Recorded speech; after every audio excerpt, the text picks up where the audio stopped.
आज हम पढ़ेंगे आर के नारायण के द्वारा लिखी गई एक स्टोरी एन एस्ट्रोलॉजर्स डे, यानी कि एक ज्योतिषी का दिन। आर के नारायण एक इंडियन नॉवेलिस्ट और शॉर्ट स्टोरी राइटर थे, जिनकी ज़्यादातर ही राइटिंग्स इंडियन लाइफ के ऊपर बेस्ड रहती थी, जिसमें कि अर्बन और रूरल यानी कि शहर के एरियाज़ को और गांव के एरियाज़ को सभी को दिखाया जाता था, और वहाँ जो घटनाएं घटती थी या फिर जिस समय में वो अपनी राइटिंग्स लिख रहे थे उस समय में इंडिया की कैसी कंडीशन थी, उसको वो अपनी राइटिंग के थ्रू बहुत ही सिंपली दिखाया करते थे। एन एस्ट्रोलॉजर्स डे 1947 में इंडियन थॉट पब्लिकेशंस के द्वारा पब्लिश की गई थी। ये आर के नारायण की एक famous short story collection Malgudi days का पहला चैप्टर है। तो चलिए स्टोरी शुरू करते हैं।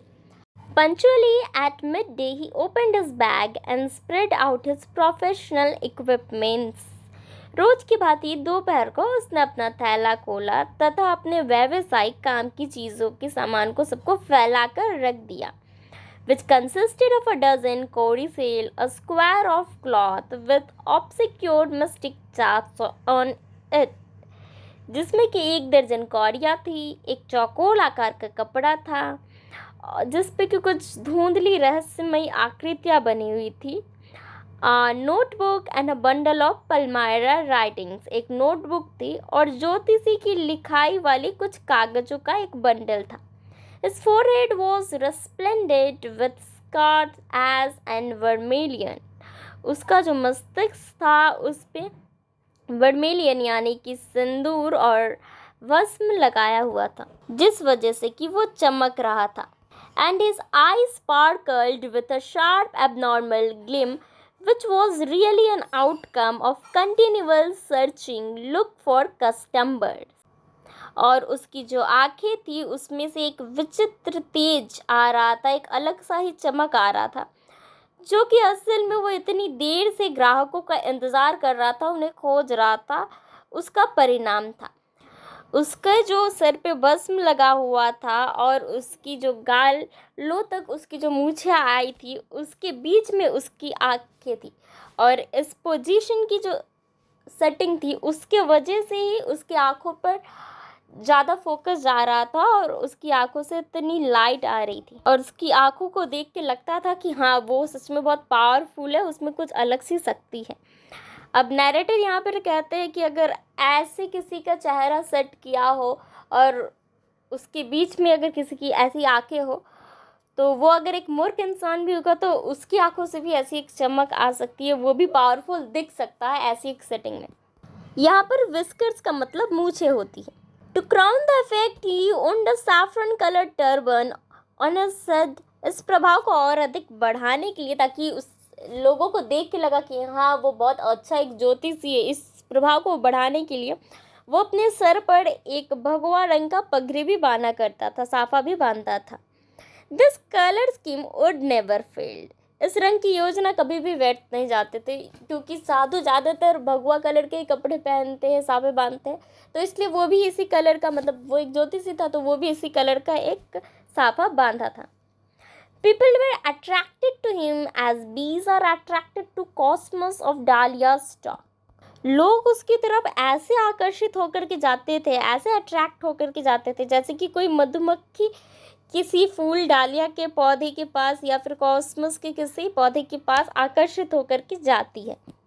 He sat under the bough of a spreading tamarind tree which flanked a path running through the town hall park. वह टाउन हॉल पार्क से गुजरती हुई सड़क के किनारे पर एक इमली के वृक्ष की फैली हुई शाखाओं के नीचे बैठा करता था। It was a remarkable place in many ways. A surging crowd was always moving up and down this narrow road morning till night. बहुत ही तरीक़ों से बहुत ही ऐसी बातें थी जिसको देख के हम कह सकते हैं कि ये एक बहुत ही बढ़िया जगह थी इस ज्योतिषी के लिए, क्योंकि सुबह से लेकर रात तक वो जो सड़क थी वहाँ पर पूरी भीड़ लगी रहती, लोग इधर उधर आते जाते रहते थे उस सड़क पर। A variety of trades and occupation was represented all along its way.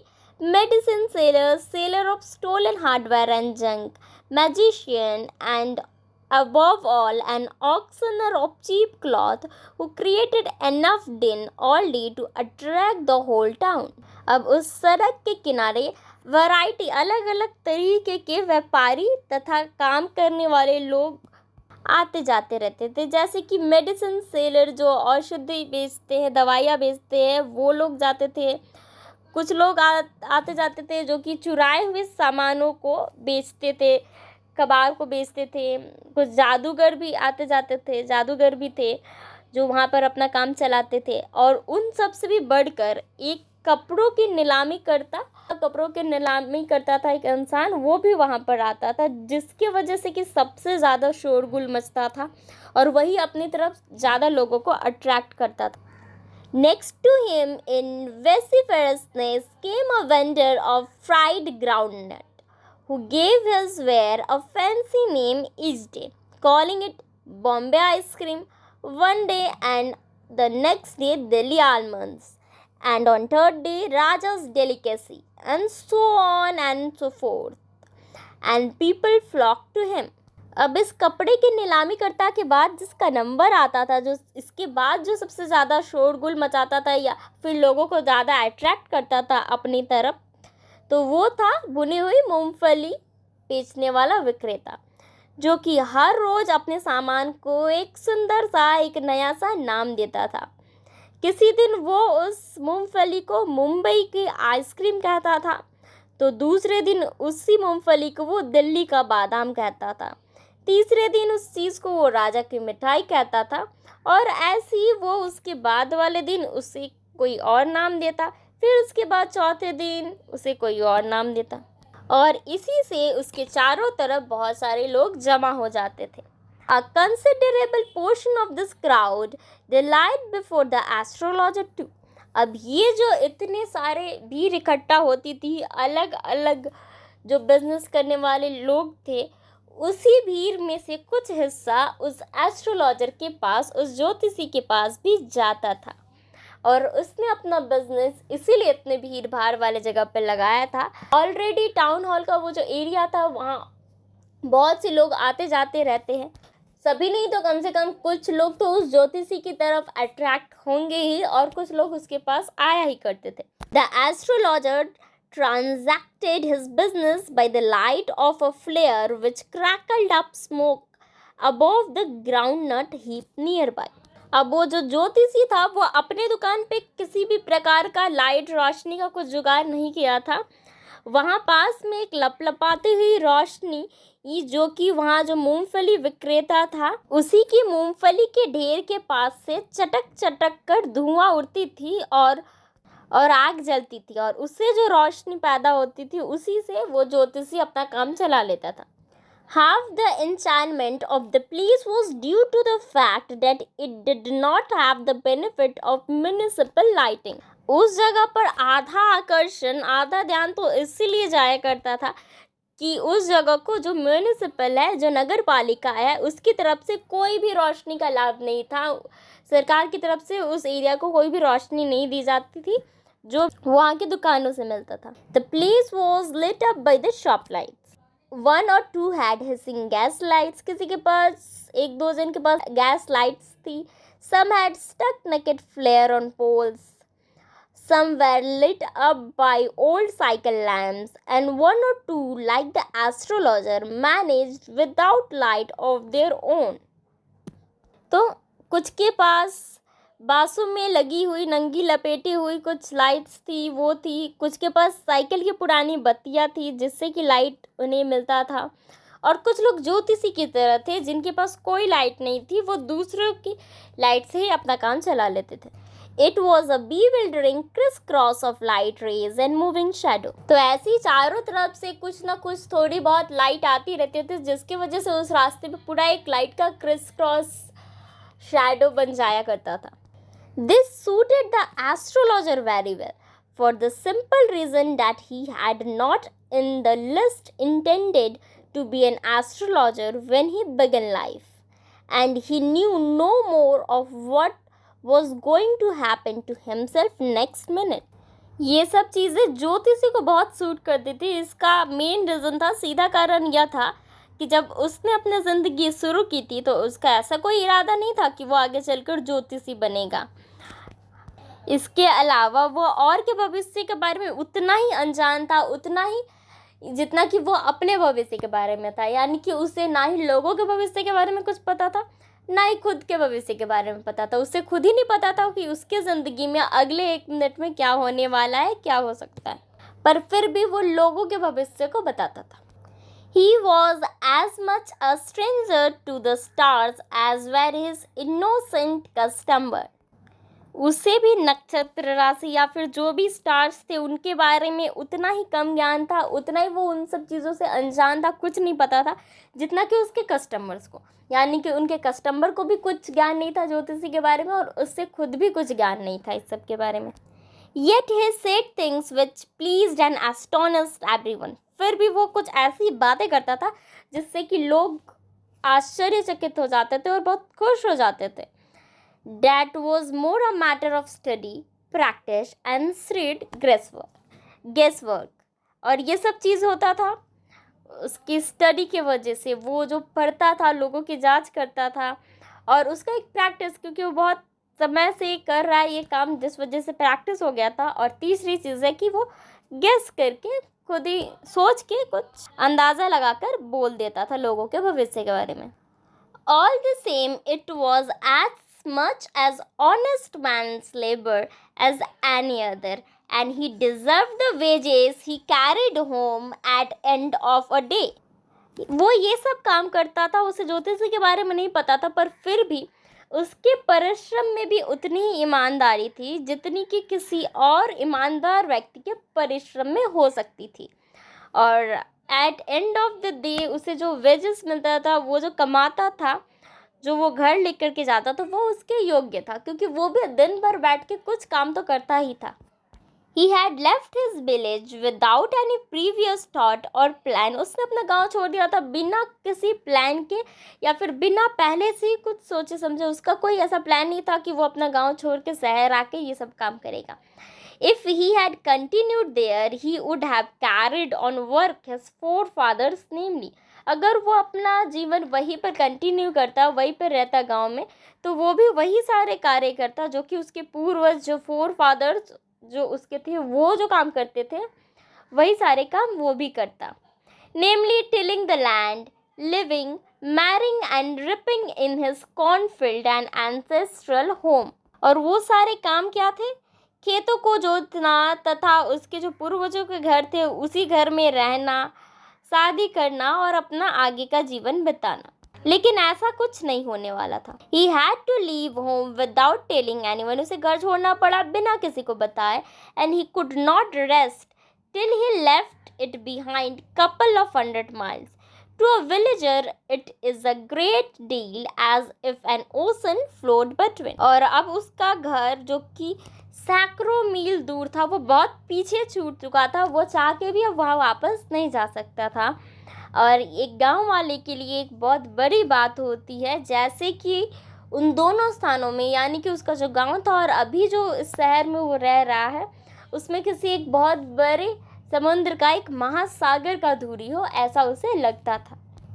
He had a working analysis of mankind's trouble, marriage, money and the tangles of human ties. वो जो ज्योतिषी था, उससे जो भी लोग थे उसकी मुसीबतों का वो सही से एनालिसिस करता था, उसका एकदम विश्लेषण अच्छे से करता था। और उस सब में क्या क्या टॉपिक्स आते थे, जैसे किसी की शादी का कुछ बात हुआ, किसी की मनी रिलेटेड कुछ बात हुई, धन दौलत का, रिश्ते का, रिश्तेदारी की, ये सब की वो समस्याएं वो सुनता था और सुलझाता था। Long practice had sharpened his perception. बहुत ही लंबे समय से वो प्रैक्टिस करता था, अभ्यास करता था, जिस वजह से कि उसका जो परसेप्शन, देखने का नज़रिया था, या फिर प्रॉब्लम को सॉल्व करने का जो एक था स्पीड, वो बहुत बढ़ चुका था। और अब वो सबकी समस्या बहुत ही तेज़ी से सुलझा देता था और लोगों के क्वेश्चन का आंसर वो बहुत जल्दी देता था। Within 5 minutes he understood what was wrong. 5 minute में ही वो समझ जाता था कि क्या गलत है। He charged 3 paise per question. हर एक क्वेश्चन के लिए वो 3 पैसे चार्ज करता था। never opened his mouth till other had spoken for at least 10 minutes. और वो तब तक अपना मुंह नहीं खोलता था जबकि सामने वाला व्यक्ति कम से कम 10 मिनट तक बात कर ले। 10 मिनट तक बात करने के बाद तो किसी को भी एक आइडिया मिल ही जाएगा कि क्या प्रॉब्लम है क्या नहीं है। Which provided him with enough stuff for a dozen answer and advices. अब 10 मिनट तक बातें सुनने के बाद उसे बहुत सारे एनफ जानकारी मिल जाती थी जिसको सुनने के बाद वो उस आदमी के क्वेश्चन का आंसर दे पाता था या फिर उसे एडवाइस दे पाता था कि उसे आगे क्या करना है क्या नहीं करना है। When he told the person before him, gazing at his palm, और जब वो कहता था सामने वाले व्यक्ति के हाथ को देखते हुए, in many ways you are not getting the fullest result for your effort. 9 out of 10 were disposed to agree with him. अब वो सामने वाले लोग को हाथ को देखते हुए क्या कहता था कि तुम्हें बहुत सारी ऐसी बातें हैं जिसमें अपनी कोशिश का अपने प्रयास का पूरा फ़ायदा तुम्हें नहीं मिल रहा। और ये सब बातें सुनने के बाद वहाँ खड़े 10 लोगों में से 9 लोग उसकी बातें मान जाया करते थे, उसके साथ सहमत होते थे। और he question, is there any woman in your family, may be even a distant relative who is not well disposed towards you. और इसके अलावा वो और क्या प्रश्न करता था कि क्या तुम्हारे परिवार में कोई ऐसी औरत है या फिर दूर की रिश्तेदार है जिसका कि तुम्हारे साथ अच्छा व्यवहार नहीं है। और he give an analysis of character, most of your travels are due to your nature. या फिर अब तीसरी बात वो क्या करता था, इसके बाद वो सामने आए वाले इंसान की कैरेक्टर के बारे में बात करता था, उसके चरित्र के बारे में, कि ज़्यादातर समस्या तो तुम्हारे चरित्र की वजह से, तुम्हारे व्यवहार की वजह से तुम्हारे जीवन में है। How can you be otherwise with Saturn where he is. तो अब वो क्या कारण देता था, जिस स्थान पर अभी तुम्हारा शनि है उसके रहते हुए तुम कैसे बदल सकते हो, ऐसा संभव ही नहीं है, हो ही नहीं सकता। यानी कि पहले वो रिश्तेदारों के बारे में बात करता था, फिर वहाँ आए हुए व्यक्ति का ही चरित्र बताता था, और सब हो जाने के बाद वो ग्रह नक्षत्रों को दोष देता था कि तुम्हारे ग्रह सही जगह पर नहीं है, इस वजह से तुम्हारी ज़िंदगी में इतनी समस्या है या फिर ऐसा है वैसा है। You have an impetuous nature and a rough exterior. This endeared him to their hearts immediately, for even the mildest of us love to think that he has a forbidding exterior. उसके बाद वो सामने आए हुए इंसान को कहता था कि तुम्हारा नेचर बहुत ही पेशियस है, तुम्हारे पास ज़्यादा पेशेंस नहीं है, तुम बहुत चंचल हो और सामने से दिखने में तुम थोड़े खराब से भी लगते हो। अब इतनी सारी बातें करने के बाद वो वहाँ आए लोगों के दिलों में अपना स्थान बना लेता था। लोग उसके बाद से राज़ी हो जाते थे और समझते थे कि ये बहुत अच्छा एक ज्योतिषी है। तो अभी तक जितना पढ़ा हमने उसमें हम ये देखते हैं कि शुरुआत में जो कहानी है वो एक थर्ड पर्सन नरेट करता है, यानी कि जो भी हम ये कहानी सुना रहा है वो इस कहानी में तो मौजूद नहीं है, कोई एक थर्ड पर्सन हमें ये कहानी बता रहा है। और कहानी शुरू होती है एक साधु की वेशभूषा को, उसकी एक दिनचर्या को, उसका पूरा दिन कैसे जाता है उसके बताते हुए। तो स्टार्टिंग में हम जानते हैं कि एक साधु अपने दुकान को कैसे खोलता है, फिर धीरे धीरे उसका जो काम है वो कैसे चल रहा है और वो क्यों उसने अपना ये जो धंधा है वो क्यों शुरू किया। तो इसके आगे की जो कहानी है वो हम इसके बाद वाले वीडियो में पढ़ेंगे, जानेंगे कि क्यों वो जो एक सीधा साधा गांव में रहने वाला इंसान क्यों अपना गांव छोड़ के आया और क्यों वो शहर में आकर के एक ज्योतिषी का काम शुरू करता है जिसके बारे में कि उसे कुछ भी पता ही नहीं था।